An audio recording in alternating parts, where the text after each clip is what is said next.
નરસિંહ મહેતાનું જીવન તમે તપાસ. નરસિંહ મહેતાનું ભગવાનના ભક્ત થયા. હા, એમના ઘરવાળા મહેતી બસ દામોદર કુંડમાં નાય જુનાગઢમાં, અને દરરોજ પ્રભુ ભજન કરે, ભક્તિ કરે, ભોજન બનાવી ઠાકોરજીને જમાડે. આમ કરતા કરતા હવે નાગર જ્ઞાતિમાં એક આ બ્રાહ્મણ ભક્ત ભગવાનનો ભક્ત બને ને ત્યારે કેટલી માથા ભરે આમ દુઃખ આવી પડતું હોય છે.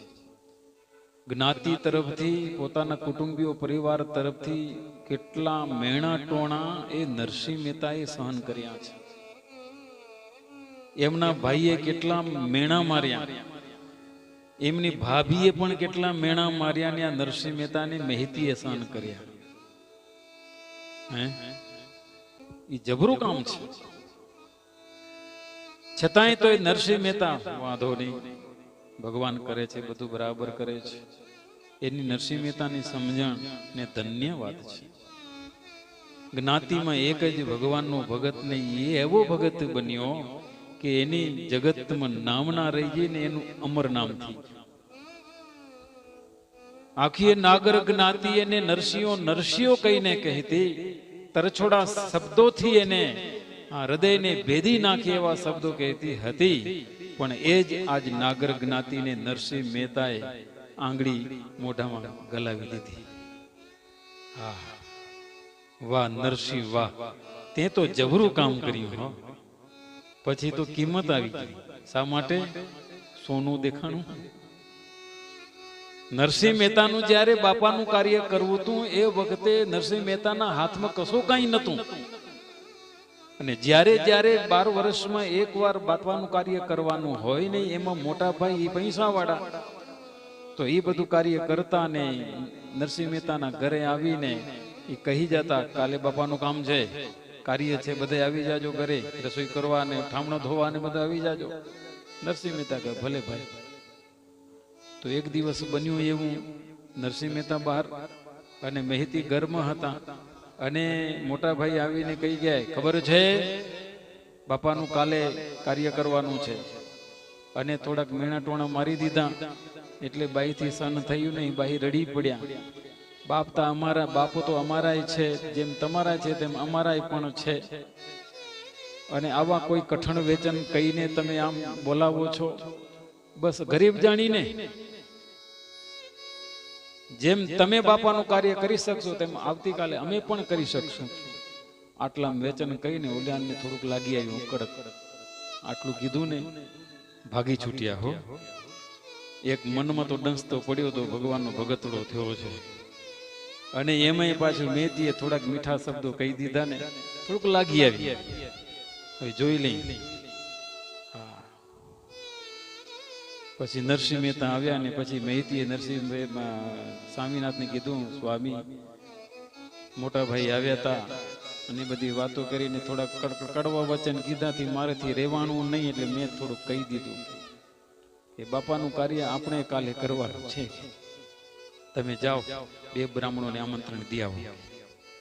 2 બ્રાહ્મણોને આમંત્રણ દી આવો. નરસિંહ મહેતા ઘરમાં છે નહીં, કઈ નથી કે જાઓ આમંત્રણ દી આવો. આપણા જ્યારે લગ્ન થયા ને ત્યારે મને કરિયાવરમાં મને આમ મળ્યું છે કે ઈ તમે લઈ જાઓ ને સામાન લઈ આવો, 2 બ્રાહ્મણોને જમાડી. હવે આ અહીંયા ભગવાનનું કામ. આખી જિંદગી એને કષ્ટ સહન કર્યા, ને જ્યારે એનો સમય આવ્યો ને ત્યારે ભગવાન નરસિંહ મહેતાનું રૂપ લઈને એ ભગતનું કામ કરવા પહોંચી આવ્યા. અને નરસિંહ મહેતા તો સીધું પાણી લેવા ગયા. વેપારીઓ બધા ઓળખતા જ હતા. આને ક્યાં આપવું છે કાંઈ નહીં, દેશે કાંઈ નહીં, કોઈ આપે નહીં. હો, આખા જુનાગઢમાં ફર્યા ને એક કોઈ સંસારમાં દુખી માણસ હશે ને નરસિંહ મહેતાના ભજનીનો આનંદ માણતો ત્યાં પહોંચી ગયા. મારે સીધું પાણી જોઈએ, 2 બ્રાહ્મણોને સાધુ જમાડવા છે, કે સીધું આપો. કે સીધું આપીશ પણ મને ભજન સંભળાવો. ત્યાં ભજન સંભળાવો વહી ગયા ને આ બાજુ તો 12 વાગે બધાને આમંત્રણ દીધેલું છે. અને ભગવાન પહોંચી આવ્યા. હો, નરસિંહ મહેતાનું રૂપ લઈને. હા, ભગવાન કહે છે મેથી આ બે બ્રાહ્મણો નહીં, આપણે આખા નાગર જાતને જમાડવાના છે. વાતો કરો તમે, આ વાતો ઘરમાં છે કઈ? મેતીને ખબર નથી કે મારો ભગવાન મારા સ્વામીના રૂપમાં આવી ગયા છે, ખબર નથી. મારે ભગવાન કહે છે કે મેથી આમંત્રણ દિયાવો બધાને. આખું ધુવા બંધ, આખી નાગર જાત આપણે ત્યાં બાપાના કાર્યમાં જમવા આવે ને આખા જાહેર થઈ ગયું. આજે તો નરસિંહ મહેતાને ત્યાં જમવા જવાનું છે કે બધાને. બધાના મનમાં એવું હતું કે ત્યાં ખાવા નથી, શું આપશે ખાવા? અને બધા નક્કી કરી રાખ્યું ન ખાવા આપે એટલે આપણે એનું ચડી બેહવાનું ઉપર ને આવી મસ્કરી કરવાનું, અપમાન કરવાનું. અને બધા ગોઠવીને આવેલા હો. અને આ બાજુ ભગવાન પોતાના હાથે રસોઈ બનાવી અને સ્વાદિષ્ટ, ને જ્યાં જુઓ તો વઘાર મળે, જ્યાં સ્વાદિષ્ટ, જ્યાં તો આખા નગરમાં ફેલાઈ ગયેલો. ઓહ વાહ વાહ, કાંઈક છે. હા. અને 12 વાગ્યા ને બ્રાહ્મણો બધા આવી ગયા ને મહારાજે આજ્ઞા કરી કરો પંક્તિ. અને પંક્તિમાં બધા બેસી ગયા ને પોતે નરસિંહ મહેતા હો ભગવાન નરસિંહ મહેતાના રૂપમાં થાળી સોનાની દેતા જાય. સોનાની થાળી, ખાવા નહોતું, સોનાની થાળી, એમાંય પાછો વાટકો ને ગ્લાસ, એમાંય પાછી એક રહી જાય ચમચી. આ બધું સોનાનું પીરસાણું હો. બ્રાહ્મણો બધા જોતા રહી ગયા. સોનાનું તો ભોજન કેવું હશે? અને ખુદ ભગવાન નરસિંહ મહેતાના રૂપમાં લઈને પીરસવા માંડ્યા. પછી જય બોલાણી, બોલો દામોદર ભગવાન કી જય. જય બોલીને બધા ભોજન જમવા માંડ્યા અને મનોમન વિચાર કરવા લાગ્યા કે જમાડ્યા પછી નરસિંહ મહેતા તો દક્ષિણા તો આપશે, તો આ જો થારી વાટકોને આપી દે ને તો આપણી 7 પેઢી ઉધરી જાય. બધા બ્રાહ્મણ વિચાર કર્યો. એક દિવસ એ જ નાગર જાત નરસિંહ મહેતાને તુચ્છકારતી હતી અને આજ નરસિંહ મહેતા જીવનમાં વસી ગયો. હા, હવે માંગણી આવે છે. જો તો નરસિંહ મહેતા જો આપણે એમ કે ને દક્ષિણામાં શું લેશો, તો આપણે થારી વાટકો જ માગી લેવાનું છે.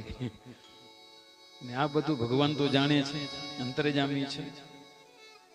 બધા ભૂદેવો જમી લીધું અને ભગવાન નરસિંહ મહેતાના રૂપમાં કહે છે હું દક્ષિણા દઉં એમ નહીં ને તમે માગો એ આપો. આ બધા રાજ જોતા હતા. આમને બીજું કઈ જોતું નથી. આ થારી વાટો ગ્લાસ ને ચમચી આપી લઈ જાઓ તમારે. બધા થારી લઈને ગયા હો. વાહ નરસિંહ વાહ, વાહ નરસિંહ વાહ. નરસિંહ મહેતાની જય જય બોલાઈ ગઈ. જય જય બોલાઈ ગઈ. પછી જ્યાં જુઓ તો નરસિંહ મહેતાની વાત જ થાય. ચોરે બેઠા તો નરસિંહ મહેતાની વાત, ઘરમાં બેઠા તો નરસિંહ મહેતાની વાત, આખા જુનાગઢ શહેરમાં નરસિંહ મહેતાની વાતો થાય છે. નરસિંહ મહેતા ક્યાં બેઠા છે? ક્યાં? દુકાનમાં બેઠા છે. એટલે ભજનમાંથી નરસિંહ મહેતા જાગ્યા. ભાઈ હવે તો જુઓ 12:30 થઈ ગયા, જલ્દી જલ્દી કર. અને વેપારીએ સીધું પાણી બાંધી આપ્યું. કેટલા બ્રાહ્મણનું? 2 બ્રાહ્મણ. અને આ બાજુ જમ્યા કેટલા? હે તમે જુઓ. પછી તો નરસિંહ મહેતા લઈને આવે છે ઉતાવળા ઉતાવળા. આ બાજુ ભગવાન નરસિંહ મહેતાનું રૂપ અદૃશ્ય કરી દીધું. અને નરસિંહ મહેતા આવ્યા. મહેતીને કે જલ્દી જલ્દી કર, હમણાં જ બ્રાહ્મણ આવશે ને જમવાનું બનાવ જલ્દી. નરસિંહ મહેતી કહે છે સ્વામીનાથ તમે કેમ આમ મગજ કેમ આમ ફ્રી નથી ગયો ને? શું છે આ બધું? આટલા બધા આખી નાગર જ્ઞાતિ જમી ગઈ ને તમે બધા દક્ષિણામાં સોના વાટકા આ બધા આપ્યા અને તમે હવે આમ કહો છો રસોઈ બનાવો? નાર નાખી. હું તો ત્યાં વેપારીની દુકાનમાં ભજન કરતો હતો. ત્યારે નરસિંહ મહેતાને લાઈટ થઈ ગઈ. મારો ભગવાન મારું રૂપ લઈને આવી ગયો છે.